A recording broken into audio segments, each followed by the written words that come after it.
Ya, Assalamualaikum warahmatullahi wabarakatuh. Perkenalkan, nama saya Susirawati. Saya dari Fakultas Syariah Hukum Ekonomi Syariah semester 4 kelas A. Dimana kali ini saya akan menjelaskan semi skripsi yang telah saya buat beberapa bulan lalu, yaitu dengan judul Tinjauan Hukum Islam terhadap perhitungan bagi hasil yang akad musakohnya telah habis. Oke, and then saya akan menjelaskan step by step terhadap isi dari semi skripsi saya, yaitu yang pertama saya akan membahas mengenai latar belakang masalah mengapa saya mengangkat judul yaitu tinjauan hukum Islam terhadap analisis perhitungan yang akad musakohnya telah habis. Sebelumnya saya akan menjelaskan terlebih dahulu di mana hukum Islam adalah hukum yang mengatur segala perbuatan manusia, baik itu badan maupun sosial sendiri, seperti itu. Di mana kegiatan sosial juga merupakan salah satu aspek muamalah dari sistem Islam, sehingga kaidah fikih yang digunakan dalam mengidentifikasi dan juga dalam transaksi-transaksi lainnya itu menggunakan fikih muamalah. Dan kita juga tahu bahwasanya akad musakoh tersendiri adalah akad yang memang lahiran dari fikih muamalah sendiri, kayak gitu. Oke, dimana kita bisa melihat banyak sekali penggarap-penggarap petani atau juga yang menggarap kebun sendiri, dia menggunakan beberapa akad. Ada yang menggunakan akad musako, muzaroah, dan masih banyak. Dan kita juga tidak bisa menutup kemungkinan ya bahwasanya banyak sekali, kan kita juga bisa mengetahui bahwasanya Indonesia adalah negara yang agraris, yaitu dimana tanah-tanahnya memang bagus untuk suatu perkebunan seperti itu, dan tidak menutup kemungkinan memang mata pencarian mereka adalah sebagai petani atau juga dalam kebun lahan atau kebun sendiri, kayak gitu kan. Dimana tidak menutup kemungkinan juga ada yang memang mereka menggarap milik orang lain atau mereka menggarap dengan punya dirinya sendiri. Dan di sini mereka juga menggunakan beberapa akad, bisa kita ketahui bahwa ada juga akad musako, mujaroah, musyarakah juga ada. Dan kali ini saya mengangkat akad musyako karena memang saya ngambil di dalam desa saya sendiri, yaitu desa Emparu. Mereka memang menggunakan yaitu akad musako sendiri. Permasalahan yang memang timbul adalah mungkin karena mereka ini adalah kurang mengetahui bagaimana cara melaksanakan akad musyako tersebut dalam pembagian hasilnya tentunya ya, karena memang itu adalah bagian terakhirnya yang sangat bisa menimbulkan suatu permasalahan sendiri, kayak gitu. Kita juga tidak bisa mengecualikan ya bahwasanya baik petani yang memiliki lahan sendiri. Dan untuk bisa mengingatkan kembali bahwasannya akad musyako yang dilakukan oleh masyarakat Emparu, yaitu di desa Emparu, itu mereka memang si pengelola itu memang mereka tidak diperkenankan untuk turut serta dalam menyediakan modalnya, dimana modalnya itu memang 100% dikeluarkan oleh si pemilik lahan tersebut. Kerjasama semacam ini dipraktekkan memang di desa Emparu telah lama ya, di samping untuk mengelola kebun miliknya sendiri atau untuk mempekerjakan orang lain. Hal inilah memang menyebabkan terjadinya beberapa pelanggaran terhadap kerjasama yang telah disepakati sehingga merugikan salah satu pihak.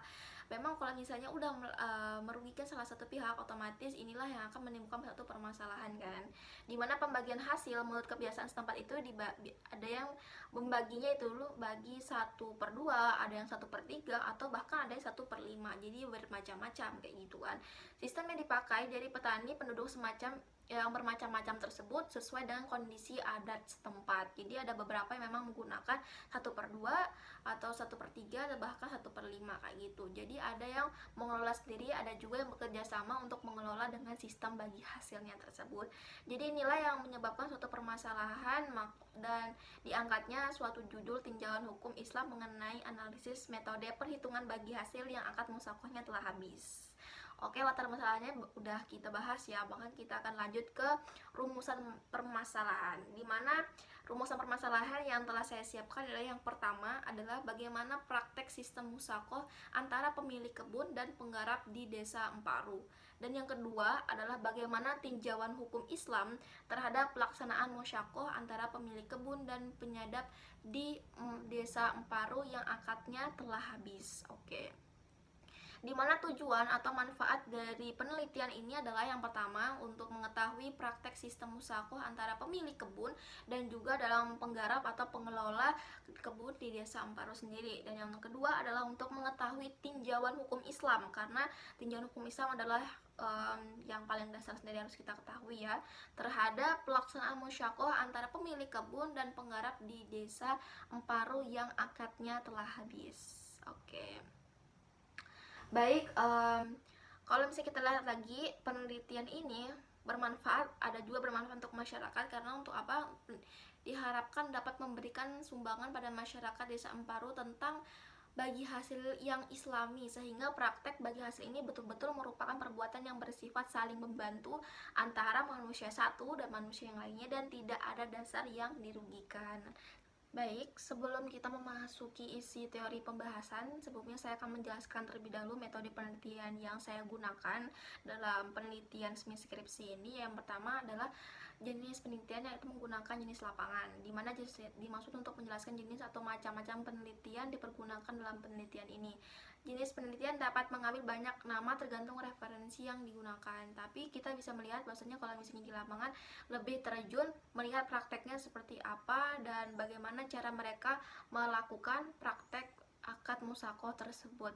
Dimana kalau misalnya kita lihat, kalau misalnya teori tanpa praktek maka akan susah, jadi otomatis saya menggunakan langsung ke lapangan untuk melihat bagaimana cara mereka menggunakan akad musyawarah tersebut. Yang kedua adalah sifat penelitiannya, yaitu menggunakan kualitatif, yaitu sebuah pendekatan terhadap suatu perilaku, fenomena, atau peristiwa masalah atau keadaan yang digunakan menjadi penelitian yang hasil temuannya berupa uraian-uraian kalimat bermakna yang menjelaskan pemahaman tertentu. Dimana kalau misalnya kita lihat lagi pendekatan penelitiannya ini, saya menggunakan yaitu pendekatan yuridis sosiologis, yaitu yuridis itu tentang mengenai hukum-hukum, dan juga sosiologis yaitu mengenai bagaimana masyarakat menanggapi atau merespon dari akad musyawarah.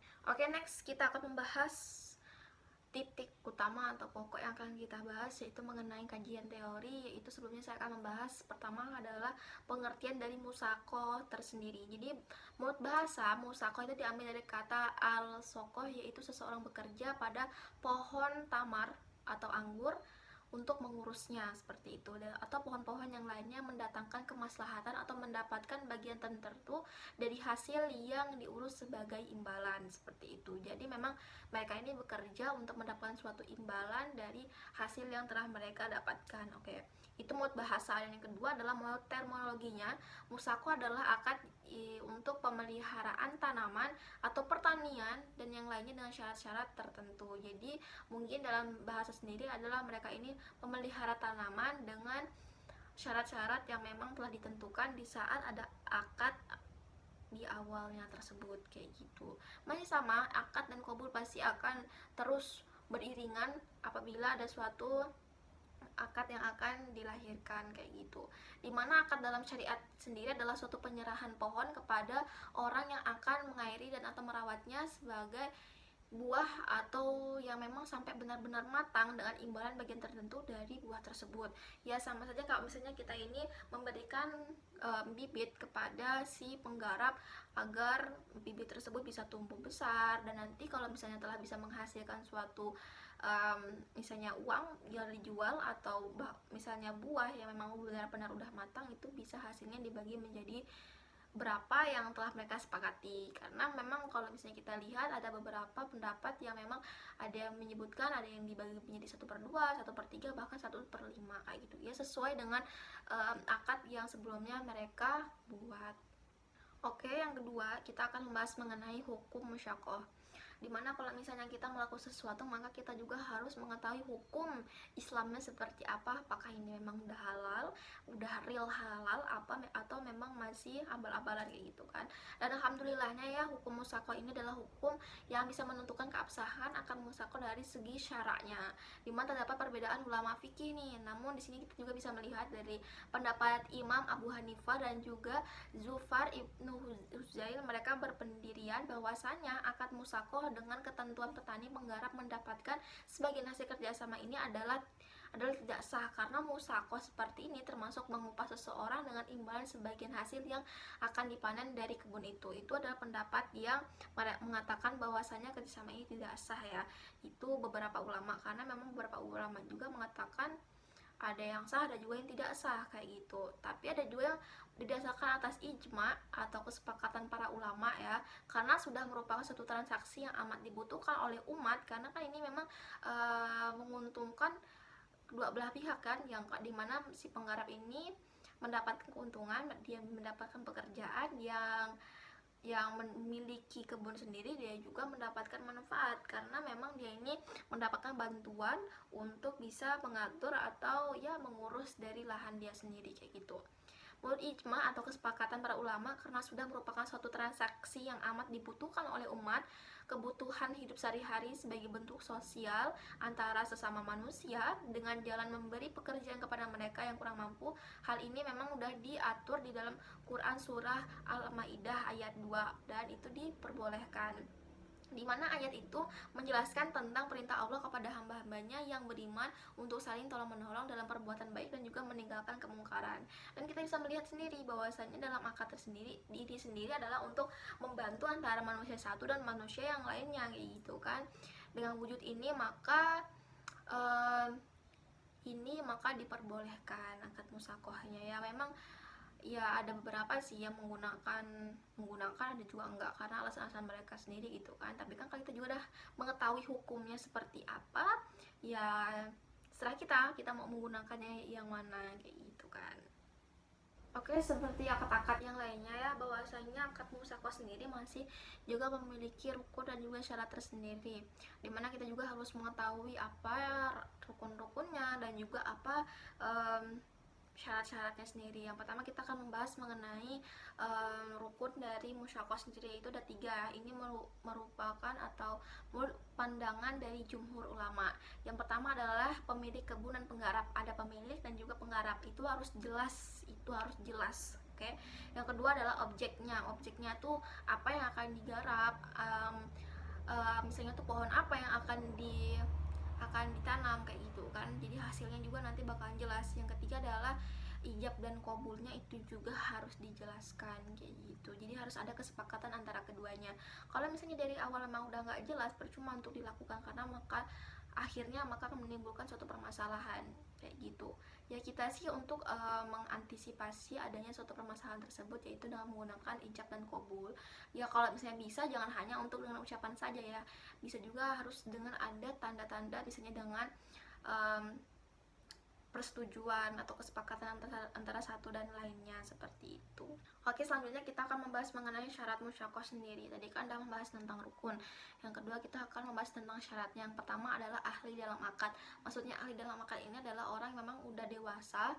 Dikatakan dewasa ini adalah dia sudah sadar terhadap apa yang akan dia lakukan, seperti kayak gitu. Dalam hal ini pengharap ini harus berakal dan juga harus mumayyiz kayak gitu. Yang kedua adalah objek akadnya. Tadi kan sama juga dengan rukun kan, bahwasanya objeknya juga harus jelas apa yang akan ditanam, yang nantinya akan mereka panen kayak gitu. Terus yang ketiga adalah membebaskan amil dari pohon. Maksudnya adalah bahwasanya di sini si penggarap itu memang harus mendapatkan bibitnya itu dari pemilik kebun, dan pemilik kebun itu tidak harus mengikuti atau tidak boleh ikut campur dalam penggarapan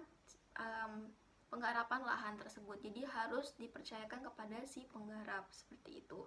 Dan yang keempat adalah kepemilikan bersama dalam hasil yang diperoleh, yakni diperoleh dibagi di antara pemilik dan juga penggarap tersebut harus seperti apa. Itu kesepakatannya memang di saat ijab dan kabul, kesepakatannya akan dibagi seperti apa, 1/2, 1/3, atau bahkan 1/5.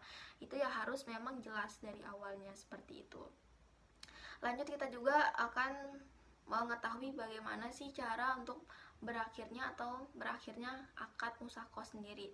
Menurut ulama Hanafiyah berpendapat bahwasanya akad musakoh sebagaimana dalam mujaroah dianggap selesai dengan adanya 3 permasalahan. Yang pertama, berakhirnya waktu yang telah disepakati oleh kedua belah pihak yang berakad, yaitu dimana berakhirnya waktu ini memang diatur di saat adanya ijab dan kabul di awal pertamanya kayak gitu. Dan yang kedua adalah meninggalkan salah satu yang berakad. Jadi kalau misalnya ada orang baik itu si pemilik maupun si penggarap yang meninggalkan akad tersebut, maka itu otomatis akadnya akan berakhir. Karena mengapa? Itu otomatis tidak ada tanggung jawab antara satunya, tidak ada tanggung jawab. Jadi sehingga secara otomatis berakhir juga akadnya. Dan yang terakhir adalah membatalkan baik dengan ucapan secara jelas atau adanya uzur atau alasan. Di antara ujur-ujur yang dapat membatalkan musyakoh, itu yang pertama adalah penggarap dikenal sebagai pencuri yang dikhawatirkan untuk mencuri buah-buahnya. Itu permasalahan yang sangat berat sekali karena itu tidak bisa dipercaya kembali. Dan yang kedua adalah penggarap sakit sehingga tidak dapat bekerja. Ya kita juga kan nggak bisa memaksakan kan, kalau misalnya ada orang yang memang udah sakit dan tidak mampu untuk bekerja di lahan kita, maka otomatis akad musyakohnya berakhir dan itu ya udah nggak bisa lagi kayak gitu ya, mungkin bisa dilanjutkan oleh orang lain. Sedangkan menurut jumhur ulama fikih, berakhirnya akad musyakoh ini yang pertama sama tadi ya, tentang tenggang waktu. Yang kedua, salah satu pihak meninggal dunia. Yang ketiga, adanya uzur yang membuat salah satu pihak tidak bisa melanjutkan akad. Masih sama, jadi sebenarnya intinya cuman kalimat aja yang berbeda gitu kan. And the last, yang terakhir kita akan membahas mengenai kesimpulan dari bab-bab atau materi-materi yang udah saya jelaskan tadi. Dari pemaparan materi-materi yang saya jelaskan, maka dapat saya simpulkan, peneliti simpulkan bahwasanya metode penelitian bagi hasil yang akad musyakohnya telah habis di Desa Amparu, Kecamatan Dedai, Kabupaten Sintang, kerjasama pertanian yang dilakukan oleh masyarakat Amparu adalah aplikasi dari praktek musyakoh tersendiri, di mana akad yang dilakukan adalah akad secara lisan. Mereka ini memang menggunakan lisan dan beberapa saja yang menggunakan tulisan ya, di mana mereka ini berisi kesepakatan kedua belah pihak tentang pembagian hasilnya. Dalam kesepakatan tersebut mereka rata-rata menggunakan yaitu pembagian hasil bagi rata, ya setengah-setengah kayak gitu kan, 50-50. Oke, kalau misalnya itu kan menurut saya. Dan kalau misalnya kita tinjau lagi secara hukum Islam, praktek bagi hasil musyakoh di Desa Amparu, Kecamatan Dedai, Kabupaten Sintang tersebut sudah memenuhi kriteria hukum Islam karena beberapa alasan tersebut. Yang pertama adalah praktek bagi hasil musyakoh tersebut sudah menjadi adat kebiasaan setempat, karena memang ini dari awal nenek moyang juga mereka telah menggunakan akad tersebut, sehingga tidak menutup kemungkinan ini hanya menggunakan lisan saja kayak gitu kan, jarang ada yang menggunakan tulisan kayak gitu. Terus sedangkan dalam hukum dapat dijadikan hukum dan kaidah adat kebiasaan dapat dijadikan hukum. Kita juga harus kembaliin hukum kita kan, bahwasanya adat kebiasaan dapat memang dijadikan sebagai hukum. Dan yang kedua adalah tidak menimbulkan perselisihan karena saling ridho. Karena mengapa di sini mereka ini memang menggunakan sistem ridho, karena mengapa mereka ini telah menganggap bahwasanya masyarakat satu dengan masyarakat lainnya mereka ini adalah mempunyai jiwa kekerabatan kayak gitu. Jadi otomatis mereka ini saling ridho kayak gitu. Dan kalau misalnya ada apa-apa yang mengganjal di dalam kehidupan mereka, mereka langsung mengungkapkannya. Jadi tidak sampai menimbulkan suatu permasalahan antara satu dan lainnya kayak gitu. Dan mantapnya sekali, tidak ada yang menggunakan satu kekerasan kayak gitu. Dan mereka ini menyelesaikannya secara mufakat kayak gitu. Dan yang ketiga adalah praktek bagi hasil musyakoh tersebut saling menguntungkan antara pemilik kayak gitu. Dan inilah hasilnya. Jadi mereka ini tidak ada yang dirugikan. Jadi mereka ini saling menguntungkan, baik itu si penggarap maupun si baik yang memiliki kebun tersebut. Dimana kalau misalnya penggarap kan dia mendapatkan suatu pekerjaan, dimana adalah mendapatkan suatu kepercayaan dari si pemilik kebun sendiri, dan pemilik kebun sendiri juga mendapatkan keuntungan. Karena mengapa? Berkat penggarap tersebutlah dia bisa mendapatkan hasil, walaupun dia tidak bisa mengikuti untuk menggarap, tapi dia bisa juga mendapatkan hasil karena dia telah mempercayakan kebunnya tersebut kepada si penggarap tersebut kayak gitu.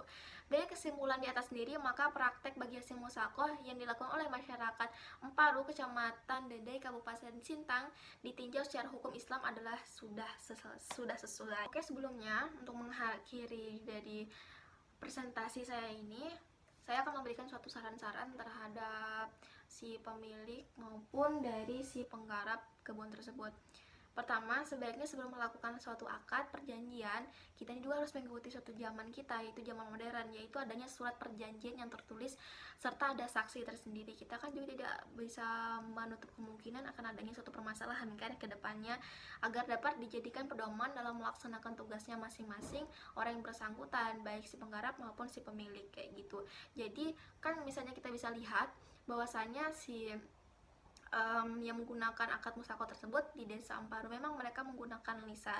Ya, alangkah lebih baiknya mereka ini menggunakan suatu surat perjanjian kayak gitu, ditulis tangan dan juga ada saksi-saksi tersendiri, dan untuk menutup kemungkinan tidak adanya suatu permasalahan untuk kedepannya kayak gitu. Dan yang kedua, hendaknya dalam melakukan pembagian hasil tersebut memperhatikan peraturan yang telah ditentukan oleh negara apabila dipandang mampu melaksanakannya kayak gitu. Ya, meskipun dalam pembagiannya adalah 50-50 atau 50-50, setengah-setengah, itu sudah saling sepakat dan juga rela kayak gitu. Jadi sesuai dengan bagaimana akad dan ijab dan kabulnya dari awal tersebut kayak gitu, dan tidak boleh ada yang dirugikan, karena mengapa kita di sini juga untuk mencari rezeki Allah Subhanahu wa taala, maka kita juga harus saling membantu antara satu dengan yang lainnya.